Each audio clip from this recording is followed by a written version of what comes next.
सावन के पवित्र महीने में भगवान शिव की आराधना और सोमवार व्रत रखने का विशेष महत्व है। धार्मिक मान्यताओं के अनुसार सोमवार भोलेनाथ की पूजा अर्चना का खास दिन होता है। इस दिन महादेव को दूध और जल अर्पित करने से भक्तों की सभी मनोकामनाएं पूरी होती हैं और व्यक्ति के जीवन में सुख सौभाग्य और शांति आती है। सोमवार के दिन शिव मंदिर जरूर जाना चाहिए और शिवलिंग पर जल अर्पित करना चाहिए, और अगर संभव ना हो तो शिवालय के दर्शन जरूर करें। ऐसा करने मात्र से भक्तों के सभी संकट दूर होते हैं। भगवान शिव ने सृष्टि की सुरक्षा के लिए समुद्र मंथन से निकले विष को पी लिया था। ऐसा उन्होंने सावन सोमवार के दिन किया था। इसलिए सावन सोमवार के दिन भोलेनाथ की पूजा अर्चना का विशेष दिन माना जाता है। इस दिन भगवान की श्रद्धापूर्वक पूजा करने, शिवलिंग का दर्शन करने और सोमवार व्रत रखने से व्यक्ति के जीवन की हर बाधा दूर होती है। साथ ही घर में सुख शांति और खुशहाली आती है और सफलता के राह में आ रही मुश्किलें दूर होती है। साथ ही व्यक्ति के सभी दुखों और संकटों से छुटकारा मिलता है। ज्योतिष शास्त्र के अनुसार सावन सोमवार व्रत रखने से कुंडली में चंद्र ग्रह की स्थिति मजबूत होती है। घर के सदस्यों को बीमारी से छुटकारा मिलता है और सभी लोग स्वस्थ और सुखी रहते हैं।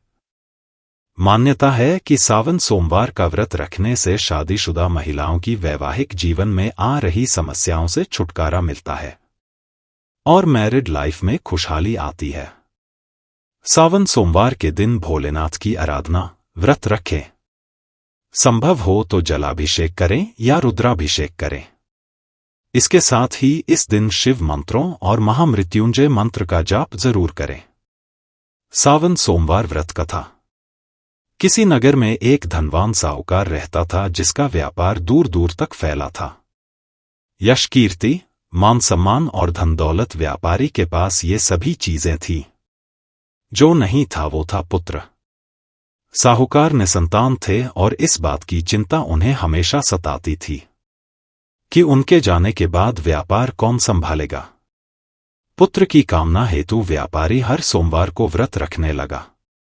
वो पूरी श्रद्धा भाव से शिव और पार्वती की आराधना करता था। उसकी भक्ति को देखकर देवी पार्वती प्रसन्न हुईं और उन्होंने शिव जी से आग्रह किया कि साहूकार की मनोकामना पूर्ण कर दे। पार्वती जी की इच्छा सुनकर भगवान शिव ने कहा कि हे पार्वती, इस संसार में हर प्राणी को उसके कर्मों का फल मिलता है और जिसके भाग्य में जो हो उसे भोगना ही पड़ता है। लेकिन पार्वती जी ने साहूकार की भक्ति का मान रखने के लिए उसकी मनोकामना पूर्ण करने की इच्छा जताई।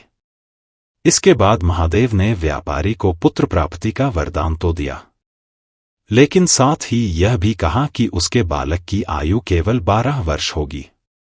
इस बात को जानकर व्यापारी को ना तो इस बात की खुशी थी और ना ही दुख। वह पहले की भांति शिवजी की पूजा करता रहा। पुत्र के जन्म पर परिवार के सभी लोग बेहद खुश हुए। जब वह बालक 11 वर्ष का हुआ तो उसे पढ़ने के लिए काशी भेज दिया गया।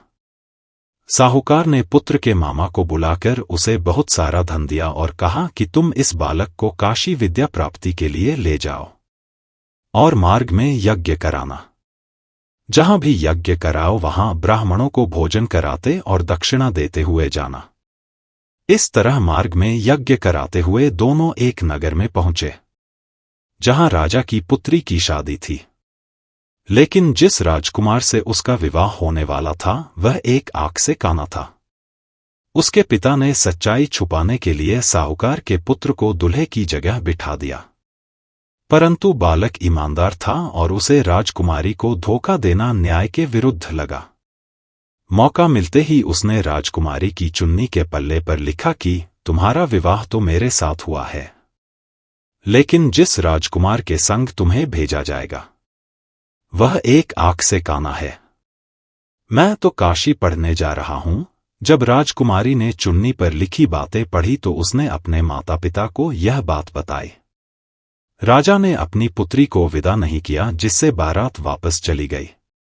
दूसरी ओर साहूकार का लड़का और उसका मामा काशी पहुंचे और वहां जाकर उन्होंने यज्ञ किया। जिस दिन लड़के की उम्र 12 वर्ष हुई, उस दिन यज्ञ के बाद लड़के ने अपने मामा से कहा कि मेरी तबीयत कुछ ठीक नहीं है। मामा ने कहा कि तुम अंदर जाकर सो जाओ। शिवजी के वरदानुसार कुछ ही देर में उस बालक के प्राण निकल गए। मृत भांजे को देख उसके मामा ने विलाप शुरू किया। संयोगवश उसी समय शिवजी और माता पार्वती उधर से जा रहे थे। पार्वती ने भगवान से कहा, स्वामी, मुझे इसके रोने के स्वर सहन नहीं हो रहा, आप इस व्यक्ति के कष्ट को अवश्य दूर करें। उस मृत बालक को देखकर महादेव बोले कि ये तो उसी साहूकार का पुत्र है जिसे 12 साल की आयु का ही वरदान प्राप्त था। मातृभाव से विभोर माता पार्वती ने कहा कि हे महादेव, आप इस बालक को और आयु देने की कृपा करें, अन्यथा इसके वियोग में इसके माता पिता भी तड़प तड़प कर मर जाएंगे।